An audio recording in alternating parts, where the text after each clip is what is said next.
Olá, tesoureiro e tesoureira das igrejas. Hoje a gente tem um tema bem relevante para tratar com vocês relacionado ao departamento jurídico, que é o tema contratos de prestação de serviços nas reformas e construções nas igrejas. Então, esse tema ele tem grande relevância e importância para que vocês entendam a necessidade da gente sempre formalizar um contrato por escrito, em que nesse contrato a gente vai prever a determinação exata do serviço que está sendo contratado, o preço desse serviço, as condições de pagamento, se vai ser pago à vista, parcelado, também os prazos de início e conclusão desse serviço, e também a gente vai prever ali nos contratos sempre a obrigatoriedade da prestação de uma nota, de uma emissão de uma nota de serviço, uma nota fiscal de serviço, e também as responsabilidades trabalhistas e as responsabilidades eventualmente acidentárias que essa prestação possa gerar. Então, antes da contratação, a gente sempre vai fazer uma verificação do CNPJ. Então, a gente vai verificar se esse CNPJ está hábil e ele está ativo para realizar aquele tipo de serviço que a empresa está disponibilizando. E, além disso, a gente faz uma verificação junto à Receita Estadual, à Receita Federal, para verificar se essa empresa está devidamente realizando ali os devidos recolhimentos de impostos.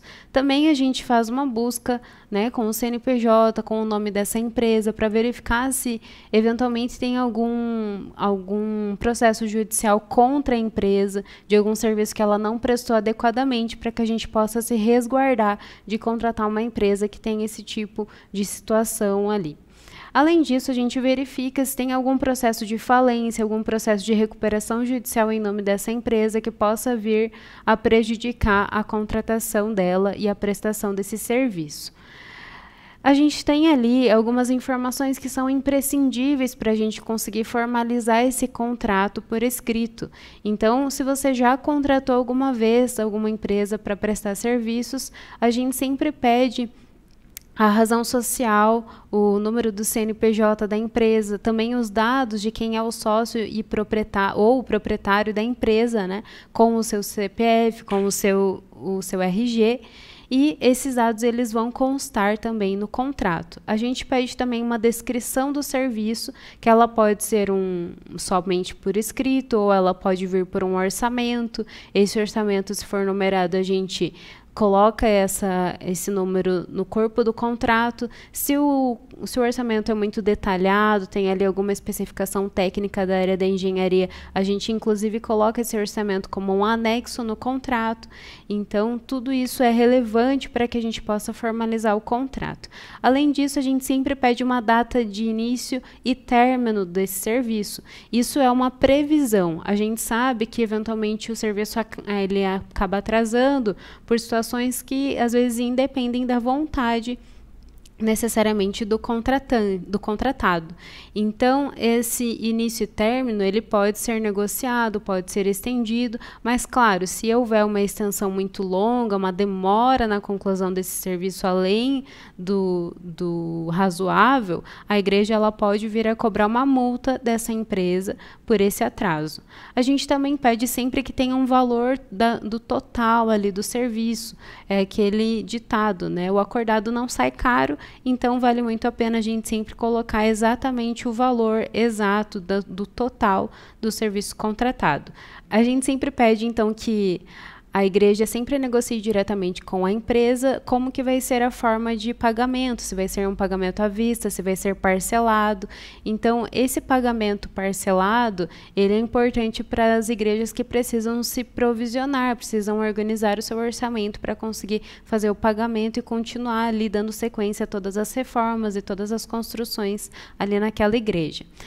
Além disso, a gente pede que seja determinado, junto com o contratado, a forma de pagamento, se vai ser um pagamento por boleto, se vai ser um pagamento por transferência bancária. E quando for por transferência bancária, é importante que vocês já peçam os dados bancários exatos para que a gente faça constar no contrato. Além disso, também é importante que a gente se atente a algumas orientações, que estão relacionadas com a contratação da prestação de serviço ser sempre realizada com pessoas jurídicas. Então, o contrato de prestação de serviço, ele deve, em regra, ser realizado com pessoas jurídicas e, excepcionalmente, com empresas como MEI, que são, na verdade, microempreendedores individuais. Então, essa contratação do MEI, ela deve ser exceção.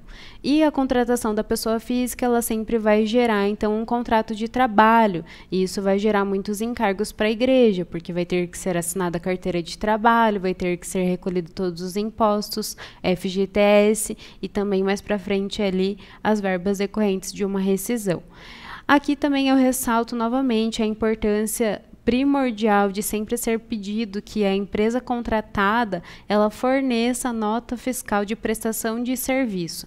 Essa nota fiscal de prestação de serviço ela é imprescindível para que a gente lá na frente possa concluir essa obra, tirar o nosso habite, tirar os nossos alvarás e possa finalizar também todas as questões tributárias de recolhimentos de impostos junto à prefeitura, também junto ao Estado.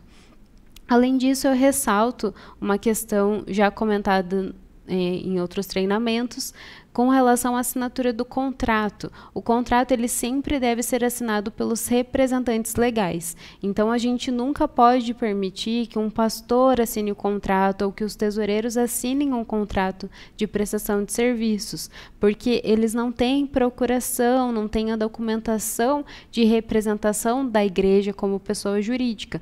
Então, os contratos eles necessariamente devem ser assinados pelos nossos administradores, presidente, secretário ou tesoureiro, ou ainda pelos assistentes financeiros, que também têm documentação para assinar esse tipo de documento. E as empresas que a gente está contratando, da mesma forma, precisam ter documentação, precisam ser representantes legais da empresa para que assinem o contrato e esse contrato tenha validade legal.